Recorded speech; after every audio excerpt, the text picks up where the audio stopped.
Dans un paisible monastère bouddhiste, niché au cœur d'une nature accueillante, vivait un vénérable maître zen dont la sagesse était recherchée par des chercheurs venus de loin.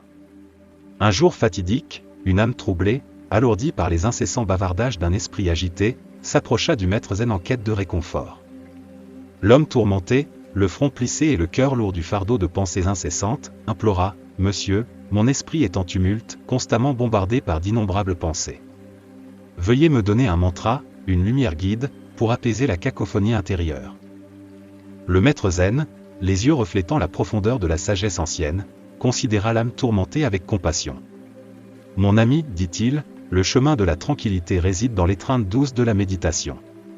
À travers la pratique de la méditation, vous pouvez apprivoiser progressivement les courants sauvages de votre esprit et trouver la sérénité que vous recherchez. » Cependant, l'homme tourmenté, pris dans les serres de sa propre tempête interne, résista au conseil sage. « Monsieur, plaida-t-il, épargnez-moi la suggestion de la méditation. Le simple fait d'essayer de calmer mon esprit en méditation semble intensifier l'afflux de pensées négatives, exacerbant mon agitation. N'y a-t-il pas d'autre moyen de trouver la paix ? » Indifférent à la résistance, le maître zen continua d'émaner une aura de calme profond. « Mon ami, répondit-il, je comprends les défis auxquels vous faites face. L'esprit, comme une rivière turbulente, peut résister aux premières tentatives de calmer ses eaux. Pourtant, la persistance est la clé. Accordez-vous la grâce de la méditation quotidienne, et avec le temps, vous verrez la turbulence s'apaiser, révélant les profondeurs sereines qui se cachent sous la surface. » L'homme tourmenté, bien qu'habitant, pouvait sentir la sincérité dans les paroles du maître zen. Peut-être, sous la guidance douce de la méditation, pourrait-il découvrir l'oasis de paix qui lui avait échappé si longtemps. Et ainsi, dans les lieux sacrés du monastère, commença un voyage d'exploration intérieure, un voyage vers la quiétude, la pleine conscience et la sagesse profonde qu'un esprit tranquille seul pouvait dévoiler.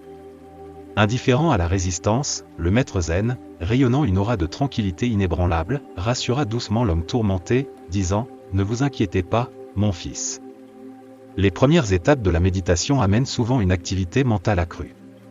C'est une partie naturelle du processus. À travers une pratique constante et patiente, votre esprit trouvera finalement la sérénité qu'il recherche. Malgré les paroles rassurantes du maître zen, l'homme demeurait incrédule, son scepticisme évident dans son front plissé et sa démarche persistante. Il riposta, « La méditation n'est pas ma spécialité. J'ai essayé, et cela semble seulement intensifier le chaos intérieur. S'il vous plaît, monsieur, épargnez-moi les complexités de la méditation. Veuillez simplement me fournir un mantra, un guide simple, pour apaiser mon esprit agité. » Le maître zen, toujours compatissant, répondit à la résistance de l'homme avec compréhension. « Je sens votre appréhension, et j'empathise avec les défis auxquels vous faites face, répondit-il. Bien qu'un mantra puisse en effet être un outil précieux, il est important de reconnaître que la véritable essence de la tranquillité réside non seulement dans les mots, mais dans le calme entre eux. Cependant, si vous préférez un mantra, je peux certainement en offrir un. N'oubliez pas, cependant, que la magie réside non seulement dans le mantra lui-même, mais dans l'engagement à sa répétition avec une intention concentrée. » Alors que le maître zen s'apprêtait à transmettre un mantra, il savait que le voyage vers la paix intérieure était unique pour chaque chercheur. Que ce soit par la méditation ou la répétition rythmique d'un mantra, le chemin vers la tranquillité était une exploration personnelle, nécessitant dévouement, patience et une volonté d'embrasser les subtilités du voyage de l'esprit vers le calme. Reconnaissant la résistance de l'homme à la méditation traditionnelle, le maître zen, avec un sourire compatissant, acquiesça à sa demande. Se penchant, il chuchota un mantra soigneusement choisi à l'oreille de l'homme tourmenté, une séquence rythmique de mots destinés à servir de baume apaisant pour son esprit agité. Récitez ce mantra dans la solitude de vos réflexions quotidiennes, instruisit le maître zen, sa voix portant le poids de siècles de sagesse. L'homme, reconnaissant pour cette approche alternative, promit de suivre avec diligence les conseils avisés dans l'espoir de trouver la paix qui lui avait échappé depuis longtemps. Cependant, au moment où l'homme s'apprêtait à partir, le maître zen, avec un éclat dans les yeux, ajouta une note de mise en garde qui intriguait le chercheur. « Souvenez-vous, dit-il, pendant que vous récitez le mantra, ne pensez pas à un singe. Laissez votre esprit suivre la cadence du mantra lui-même. Toute déviation, surtout le divertissement de penser à propos d'un singe, peut diminuer l'efficacité du mantra pour apaiser votre esprit agité. L'homme, une expression curieuse passant sur son visage, hocha la tête en signe d'approbation de cette instruction apparemment particulière.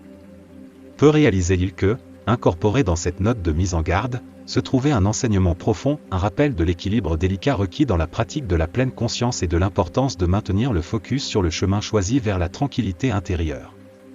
Et ainsi, armé d'un mantra et d'une mise en garde curieuse, l'homme se lança dans son rituel quotidien, tissant les mots chuchotés dans la trame de ses pensées. À son insu, le voyage vers la sérénité avait pris une nouvelle dimension, défiant non seulement la turbulence de son esprit mais aussi les nuances humoristiques tissées dans la trame de sa propre conscience. Perplexe face à la note de mise en garde du maître zen, l'homme, le front plissé, le rassura, « Monsieur, je n'ai jamais pensé à un singe de toute ma vie. Pas besoin de s'inquiéter. » Reconnaissant pour le mantra conféré, il quitta le monastère, son esprit rempli d'anticipation pour la paix qu'il espérait trouver grâce à sa récitation quotidienne. De retour chez lui, l'homme se consacre à la pratique, s'immergeant avec enthousiasme dans la répétition rythmique du mantra. Cependant, la mise en garde du maître zen, comme un écho énigmatique, persistait dans les recoins de son esprit. Inévitablement, malgré ses assurances sincères, des images insaisissables de singes commencèrent à envahir ses pensées. Au début, il les rejeta comme des caprices aléatoires de l'esprit, tentant de rediriger son attention vers le mantra. Pourtant, plus il essayait de supprimer ces intrusions simiesques, plus elles devenaient persistantes. Comme des apparitions espiègles, les images mentales de singes se balançaient de pensée en pensée, perturbant joyeusement la sérénité qu'il recherchait. Frustré par son incapacité à contrôler la rêverie pleine de singes, l'homme se retrouva pris dans une paradoxale situation. Il tentait désespérément de ne pas penser à des singes, seulement pour découvrir que ses efforts alimentaient leur persistance. Le paisible paysage de son esprit, autrefois, était désormais envahi par une troupe imaginaire de primates espiègles, se balançant de pensée en pensée avec une exubérance incontrôlable. Dans ce retournement inattendu et humoristique, l'homme réalise la subtilité de l'enseignement du maître zen. La note de mise en garde à propos des singes n'était pas seulement une anecdote fantaisiste, mais une leçon profonde sur la nature de l'esprit. Plus on résiste et se fixe sur l'évitement de certaines pensées, plus ces pensées semblent gagner en puissance.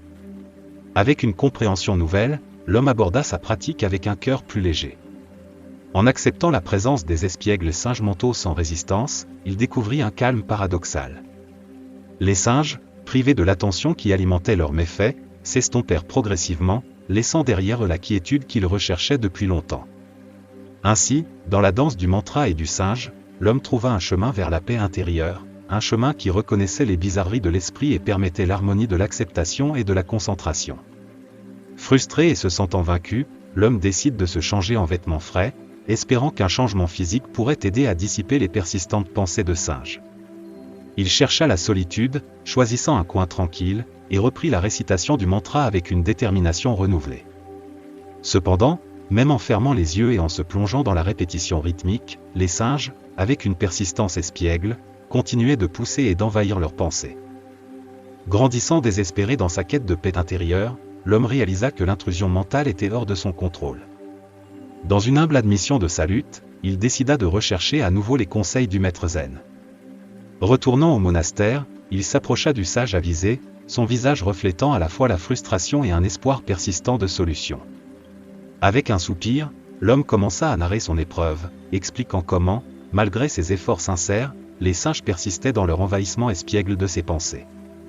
Le maître zen, avec un sourire avisé, écouta attentivement, permettant à l'homme de déverser ses luttes avec les images mentales qui semblaient échapper à son emprise. Le maître zen, affichant une sérénité calme, répondit « Ah, mon ami, les singes ne sont pas l'ennemi, ce sont des messagers. Ils sont le reflet de la nature indomptée de l'esprit. Au lieu de résister, observez-les avec une conscience douce. Laissez les singes venir et partir, reconnaissant leur présence sans attachement ni aversion. Dans cette observation, vous pouvez trouver la clé pour dénouer la danse de vos pensées. » Encouragé par l'aperçu du maître zen, l'homme retourna à son espace de méditation, cette fois avec une perspective différente. Plutôt que de lutter contre les singes, il adopte une attitude d'observation détachée. Alors qu'il récitait le mantra, il permit aux singes mentaux de se balancer à travers les branches de sa conscience, reconnaissant leur présence sans être pris dans leur facétie. Dans cette approche nouvelle, l'homme découvrit un léger changement. Les singes, plus alimentés par sa résistance, perdirent progressivement leur ferveur. Alors qu'il continuait à réciter le mantra avec un esprit tranquille, les images ludiques reculèrent, et un sentiment de calme commença à s'installer en lui. Grâce à la sagesse du maître zen, l'homme apprend que le chemin vers la paix intérieure implique souvent non seulement la répétition des mots, mais aussi l'observation attentive du paysage changeant de l'esprit. Répondant à la narration de l'homme sur sa lutte persistante avec les pensées intrusives de singe, le maître zen, affichant une calme inébranlable, offrit un conseil simple mais profond. Détendez-vous et cessez de réciter le mantra.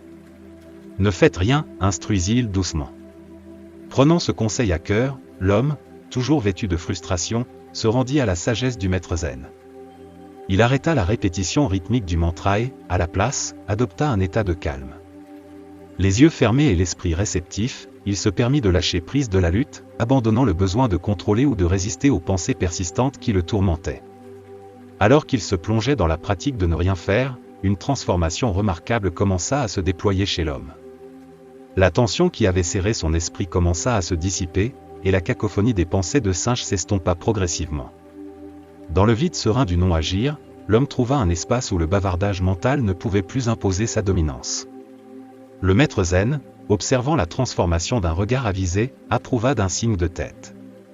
À travers la simplicité de la relaxation et du non-agir, l'homme avait découvert une vérité profonde sur la nature de l'esprit. Parfois, le chemin vers la paix ne réside pas dans la résistance active ou l'effort fervent, mais dans la douce reddition à l'instant présent. Dans cette quiétude, l'homme réalisa que les singes, autrefois si vifs et intrusifs, avaient disparu dans le calme d'où ils étaient sortis. L'acte de ne rien faire, paradoxal, était devenu le remède le plus puissant contre l'agitation qui l'avait tourmenté.